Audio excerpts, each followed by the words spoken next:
Certamente muitos já ouviram a história de que o homem foi criado do barro, ou do pó vens, ao pó retornarás. São palavras bíblicas.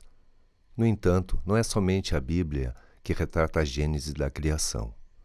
Na mitologia suméria, Ekindu é criado do barro pela deusa Aruru. Na hindu, Parvati também moldou Ganesha do barro. Os humanos vieram do barro na tradição havaiana, iorubá, chinesa, maori, norte-coreana e tupi-guarani. Na egípcia, Quenubis coloca bonecos de barro no ventre das mães. Do barro, do pó das estrelas que explodiram e espalharam a poeira estelar que novamente se aglutinou, criando mais planetas e mais estrelas. Somos filhos do pó das estrelas. Somos filhos do barro. Ferro em nossas veias, somos biominerais. Hemoglobina que compõe as hemácias, que transportam o oxigênio. A cerâmica respira e transpira a humanidade. Metabolizamos sua arte.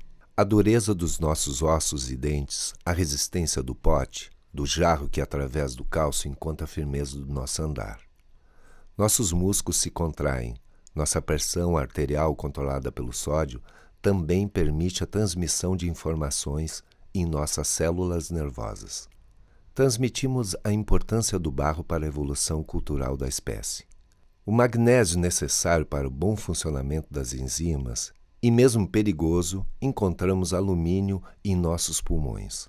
Encontramos a sílica, inútil e atóxica, sem falar no titânio, um biomaterial que se mescla com o corpo e substitui ossos por próteses. Somos metáforas do barro, nosso primeiro material. Temos parte dele e dele nos utilizamos. A história da cerâmica acompanha a história das civilizações desde a descoberta do fogo. A argila queimada é utilizada em todas as sociedades, das mais antigas até as consideradas primitivas.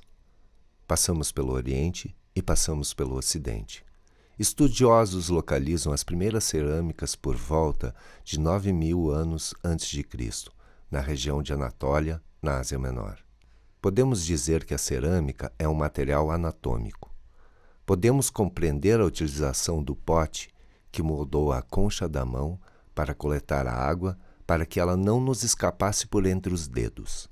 A cerâmica nos presenteia com seu oco interno e, a partir de então, temos potes, panelas, jarros e uma infinidade de objetos de uso cotidiano. A arte da cerâmica foi sendo desenvolvida em diversos lugares do mundo ao mesmo tempo, tanto nos países ocidentais como orientais. Na China e no Egito, a utilização da cerâmica remonta a mais de 5.000 anos. Egito. Nas tumbas dos faraós do Antigo Egito, vários vasos de cerâmica continham vinho, óleos e perfumes para fins religiosos. Durante o processo de mumificação, eram retirados os órgãos internos e colocados num tipo de vaso chamado de canópico. O cânopo era um vaso com cabeça humana e levava o nome de uma cidade costeira egípcia, localizada na região do delta do Nilo. Grécia.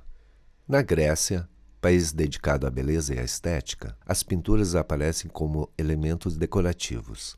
Os painéis, as paredes das construções e os templos eram pintados como formas de beleza e transmissão da cultura.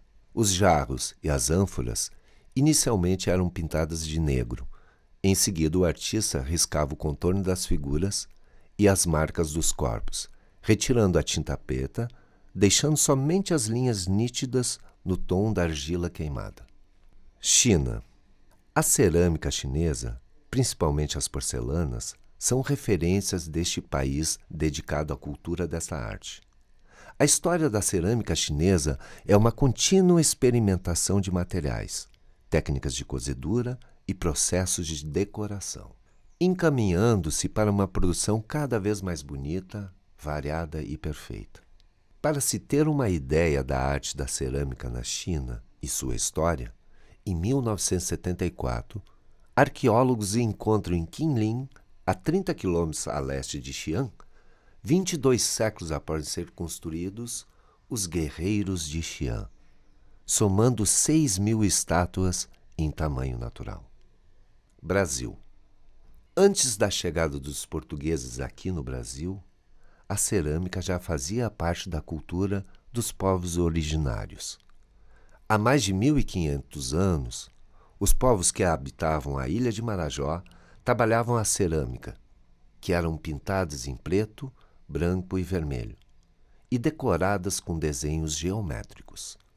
Hoje, esse tipo de cerâmica, chamada marajoara, está muito difundida no Brasil e é fabricada em oficinas de artesanato da região amazonense.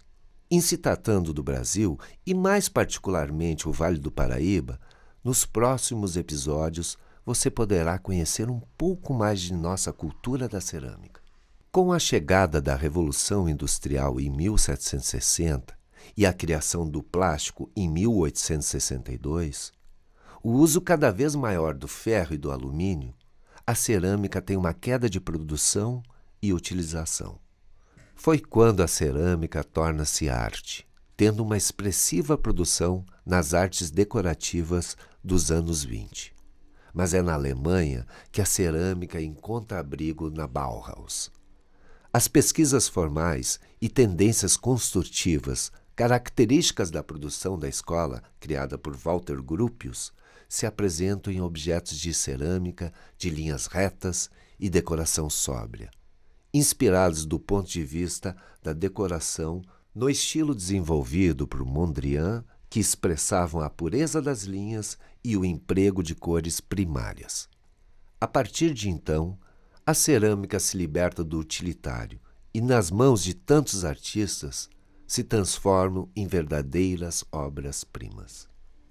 Desde o Big Bang até a explosão da primeira supernova, que espalhou pelo espaço a poeira estelar, com todos os elementos capazes de formar planetas, de formar a Terra e a Terra misturar-se à água, criando a argila, até as primeiras formas de vida e, por fim, nós seres humanos. Sendo que todo ser vivo possui os elementos que formam o barro e os elementos essenciais como o fogo, a terra, a água e o ar, e como diz a história, depois de criar o homem, o Criador foi descansar. Somos do barro, primeira amostra de ceramistas joseenses.